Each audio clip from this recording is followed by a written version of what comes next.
Welcome back, trainers. So it is that time again to go over what we can possibly expect for next month's Community Day before they do announce it. Now, if the time does roll around and we do not get any of these for the month of August, well, then you could possibly look forward to them of course, their basic stages are going to be Gibble, Porygon, Ralts, and Trapinch. So it's very interesting for Gardevoir because it does have another evolution. Well, should I say Ralts, which can split off into Gallade. Now, I don't know too much about that one as far as I don't think it's going to get a community day because it just received the new move Charm. Now, I know that was applied to many other Pokemon, but we're going to go over the moves to see how it's going to benefit. But at this point, with that very quick move Charm, it's looking pretty good, but it is leaving Gallade left out. So we'll go ahead and go over that. Honestly, if we did receive some sort of Garchomp Community today, everybody's going to go nuts because they're rare as it is. As you may know, some of you may not even hatched one, found one in the wild, and you still need that dex entry. So a Gibble Community Day would be fantastic. But here's the downfall for Garchomp. It does not have that great of a shiny variance. Simple as that. The Gibble and Gabite do, but as far as Garchomp, it's not looking too different than its original color. And yes, we're looking at Garchomp's shiny variants in this image here. So with that said, we're going to go ahead and go over their stats, the current moves that they do have, and then possibly see what moves they can learn for their Community Day exclusive move. I don't think too much benefit can come from the Gardevoir, seeing that it does have fantastic moves already. As far as Flygon, it's pretty decent in the Great League or PvP. As far as PvE and raids, it can find some great usability. Garchomp is an absolute beast. As far as Porygon Z goes, unfortunately, it's not going to be super effective to anything, but with that exclusive move, possibly Tri-Attack, it can become a monster, especially in partly cloudy weather. So let's go ahead and go over this and see what they have going on for them. Alright, so we're over here on the go-ahead. Let's go ahead and take a look at Garchomp's stats and movesets, and then we're going to hop over to Bulbapedia to see what it can possibly learn. So Garchomp is going to be a Dragon and Ground-type Pokemon. It's going to be extremely resisting electric moves, which is a good thing. I went up against several different electric-type raids like Jolteon and Alolan Raichu, and the thing can just tank through it by itself, just one of them, depending on how much you dodge. It's just an absolute monster. Max CP at 100% IV is going to be 3,962, attack 261, defense 193, and stamina 239. Now we don't need to go over the weaknesses or anything like that. Let's just go ahead and go straight to the moves here. For the quick moves, we do have Mud Shot and Dragon Tail. And then for the charge moves, we do have Earthquake, Fire Blast, and Outrage. So you can use this as a pure ground attacker or a pure dragon attacker. As far as a ground attacker, it is going to be number 2 to Groudon. But depending on what you're going up against, say an electric type Pokemon, Garchomp is going to be 4 times resisting the electric moves. Therefore, it's going to be lasting a little bit longer. And with its attack not too far behind Garchomp, it can just do a little bit more damage there because of that survivability. As far as a pure dragon attacker, you're going to have things like Rayquaza and Dragonite and Salamence that can outperform it. Doesn't make it a horrible dragon attacker. If you're one of these people who likes to use a unique team of different types, then it's still going to be very viable. But it can still have room for benefiting its ground typing because of Earthquake being a single charge move, and it can possibly learn something like Earth Power. As far as Fire Blast goes, I suppose if you play in the Master League, or if you made one in the Great League, and you went up against an Ice Pokemon, you're able to actually survive that whole duration up against it, taking those quick moves, being very weak to Ice, because you're going to be both Ground and Dragon type. Both of those typings weak to Ice, therefore it would be dropping like a rock. But if you were somehow able to get a Fire Blast onto a maybe fully healed Pokemon on the other end with no more shields, and that Fire Blast did go through, then you'll be doing massive damage for some coverage there. But otherwise, that's not too viable here. So there you have Garchomp's moves and stats. Now let's go ahead and go over to Bulbapedia to see what it can possibly learn. Alright, so here we are for Garchomp's moves. These are going to be the level up moves. And as far as all of the moves that it can learn in every category, it is showing some promising signs. So let's go ahead and go over these. I'm not going to go over all of the moves, just a few notable ones here. So we do have Dual Chop, which is Dragon, not so great on the damage end. But if we do move down here, we see Dragon Claw, which is going to be decent for possibly Master League, as well as Dig.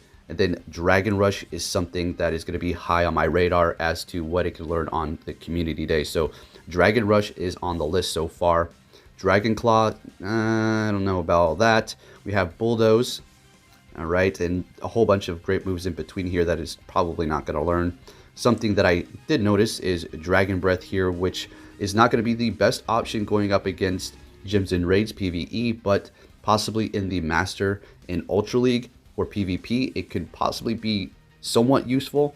As far as the Great League, you're better off using Gabite. Simple as that. That one just has much better moves, and it will be able to survive a lot longer than the Garchomp in the Great League. And then we have Outrage, of course, it already can learn that. Twister, which is interesting, but I don't think it's going to be that. And then down for the Move Tutor moves, we do have Draco Meteor, Dragon Pulse, Dual Chop, and Earth Power. Now, out of these, what do I think? High on the list here, we have Earth Power, possibly. I could see them maybe giving it Draco Meteor, which is not going to make it better than what it is, unfortunately. But they did give Dragonite that, so you never know what they might do. So my two picks are going to be Earth Power, or should I say 3 picks. So we have Earth Power for a charge, Dragon Breath for the quick move, and then for another charge we have Dragon Rush, is which I think Garchomp is going to be learning. So there you have it for Garchomp. Pretty interesting. We'll have to wait and see for that one. All right, now for Porygon Z, one of my favorite types of Pokemon here because it kind of reminds me of a Digimon. So it is going to be a pure normal type. Max CP at 100% IV, 3,266, attack 264. That is big there. Defense 150, and stamina 198. Let's go ahead and move over to its moves so we can see what it has going on. For the charge moves, we have Charge Beam, Hidden Power, which can be any of the types except for Fairy and Normal. And then for the charge moves, we do have Blizzard, Hyper Beam, Zap Cannon, and Solar Beam. So currently, if you did have Hidden Power Ice, it is going to be a fantastic pure ice attacker, which is pretty awesome because I'm glad that Porygon Z is finding some sort of usability somewhere on the charts. And then, you know, Zap Cannon is not bad. Obviously, a great electric move that does massive damage, as well as Solar Beam. This is something you're definitely not going to really want to be using in PvP as far as the Great League goes, because it's just going to take forever to get off those charges, and by the time you are able to, the opponent's just going to simply shield up, and they probably would have gotten off at least 2 and almost 2.5 charges on you, making you either have to burn a shield or something like that. So maybe if we can see something great, let's go ahead and go over to Bulbapedia for the possible moves that it can learn for Community Day. All right, so for Porygon Z's level up moves here, something that I'm just going to be basically focusing on, and this is going to be quick for Porygon Z, is Tri Attack. If it ever did receive a Community Day, the move would more than likely be that. Probably somewhere around 90 to 110 damage, almost like an Outrage, but take note that normal types are not going to be super effective to anything. As a matter of fact, resisted by Steel, Rock, and Ghost. So there is that downfall for it. But on the other hand, if you did have partly cloudy weather in PvE going up against gyms and raids, it would be doing massive damage. Now, I suppose we can go ahead and look at other moves to see what we have going on here. We have Giga Impact, which is another possibility that they can introduce it with. And then for the Move Tutor moves, let's go ahead and see. We have a Last Resort, which is also another possibility. Signal Beam would be an interesting switch up for it. Therefore, it would be strong against those specific types. But it will not be getting stabbed. So Last Resort, Giga Impact, and Tri Attack for Porygon Z is what I have on my list. All right, next up is going to be Gardevoir, coming from Ralts, of course. So it does have a split evolution for its stage 1, and it will be going into Gallade, which is going to be a Psychic and Fighting type. And this one is obviously Psychic and Fairy, 4 times resisting fighting. So a telltale sign as to why it may be getting Community Day is it was kind of rare at first. Still has not received a shiny variance as well. So let's go ahead and take a look here. 100% IV, max CP 3093, attack 237, defense 195, and stamina 169. And then going over to the moves here, this is why it's already fantastic as it is, but I suppose it can have room for improvement, as almost all Pokemon can. Quick moves are going to be Charge Beam, Confusion, and now the new move Charm, which is actually pretty nice. Now, where is it going to land as the fairy attackers? What's going to be number 1? Is it going to be Gardevoir or Togekiss? Well, Gardevoir does have more DPS, but Togekiss is going to have more TDO, meaning that Togekiss is going to be putting off quite a bit of damage, but able to survive a little bit longer, therefore able to possibly do a little bit more damage depending on the situation. Now, for the charge moves, you do have Psychic, Shadow Ball, and Dazzling Gleam. So Psychic you will be getting stabbed from, which is not a horrible move, but it's not the best Psychic type move in the game for Pokemon Go. Shadow Ball, great coverage there. And then Dazzling Gleam, which is going to be getting Stab, and it is a fantastic charge move already. So that's why I'm just left a little stumped as to what this is actually going to learn. So let's hop over to Bulbapedia, see what it can learn. Now, this one's a bit tricky, seeing that it did just learn that Fairy Quick move here, and it does have a great Fairy Charge move already. So we are looking at Moonblast as a possibility. Disarming Voice, possibly. That would be good for basically only PvP. Future Sight would give it a better Psychic Charge move for sure. Dream Eater can be introduced. That'd be pretty interesting as a Psychic move, and probably being a little bit better than Psychic right now. Let's keep moving on here. Psyshock is pretty much on my list as one of the #1 Psychic attack moves that it can learn here, and then Moonblast coming in first, seeing that it already has that other Fairy Charge move. Moonblast is not that bad either for PvP as well as PvE. And then going down here, Dream Eater again, which, like I said, can be pretty good, I suppose. And then Dazzling Gleam. As far as the breeding moves here, let's go ahead and take a look. Nothing too spectacular to take note of. Yeah, nothing really so great. Shadow Sneak, I suppose. And now for the move tutor moves here, let's go ahead and see. Nothing too notable, folks. Yeah, that's pretty much it. So I'm going to say Moonblast for the Fairy and Psyshock for the Psychic. So we'll just have to wait and see. Now let's go ahead and take a look at Gallade and possibly what it has going on for it. Alright, so Gallade is going to be a Psychic and Fighting type. Max CP at 100% IV is going to be 3093, Attack 237, Defense 195, and Stamina 169. Now to take a look at the moves, the most important part here, Low Kick, Confusion, and Charm for the Fairy Quick move. So it is going to be benefiting from that Charm as well, which is quite interesting here. And then for the charge moves, we have Close Combat, Psychic, and Leaf Blade. So we'll be able to be a pure Fighting type as well as a pure Psychic type, so benefiting from both of its typings.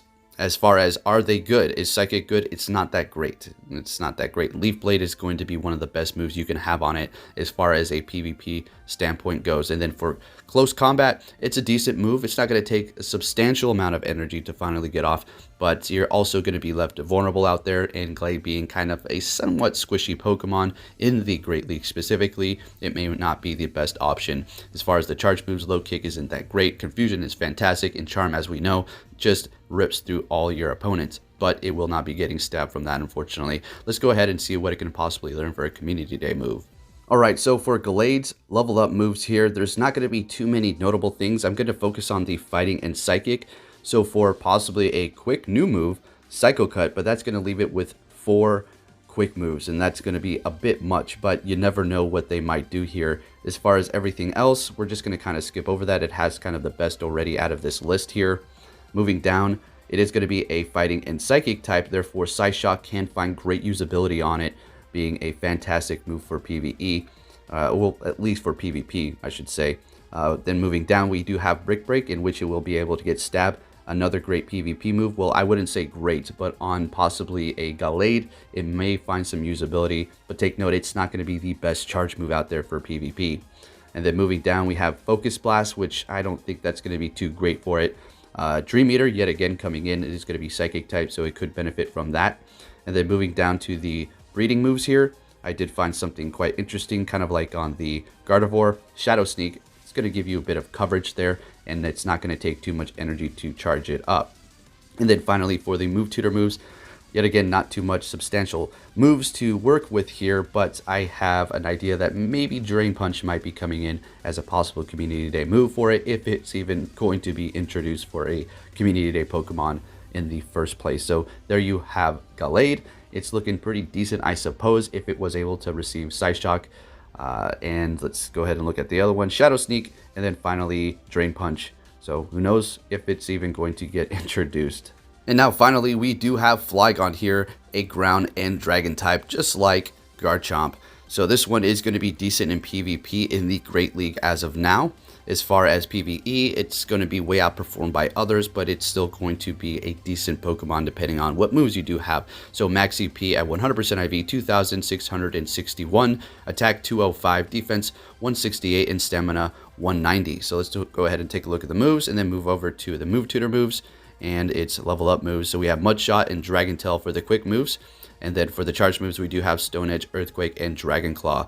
So preferably for PvP, in the Great League, Mud Shot and Dragon Claw mixed with Earthquake is going to be the moves that you generally are going to want to have. I suppose Stone Edge in some certain situations, but for the most part, Earthquake and Dragon Claw, it is going to cost you a significant amount of Stardust as well as candies to purchase that secondary move. So if you have done so, you probably used it quite a few times and found that it does work quite nicely. Seeing that Mud Shot does grant you quite a bit of energy to charge up your moves and make Dragon Claw an extremely spammy move. So let's go ahead and see what we could possibly learn for Community Day. Alright, so for Flygon's level up moves, we do have Dragon Breath for possibly a quick move, not likely. And then for another ground move, we do have Bulldoze as well as Earth Power. Earth Power is going to be a little bit better. And then we have Dragon Rush showing up yet again. That is a possibility. And then moving down here, let's go ahead and take a look. It has most of these good ones already. Yet again, Bulldoze coming up. And then for the Move Tutor moves, Earth Power yet again. So that is a high possibility for this one, guys. And then down to the Move Tutor moves, we have Draco Meteor, Dragon Pulse, Earth Power, and then Outrage. So Outrage is an option. Draco Meteor as well, Dragon Pulse, and Earth Power. So there you have it for Flygon. The list of the moves that it can possibly potentially learn for Community Day are not looking so shabby. So there you have it, trainers. My guess is as to what we're going to be receiving for August Community Day. And like I said, if they do announce it here in a couple of days and it's none of these four, well, then we possibly have November to look forward to one of these Pokemon coming in with their shiny variants as well as a Community Day move. Now, if you did enjoy this video, please give it a big thumbs up. Share it with your friends if you found it interesting or helpful to any degree. And I will be catching you all next time. Take care.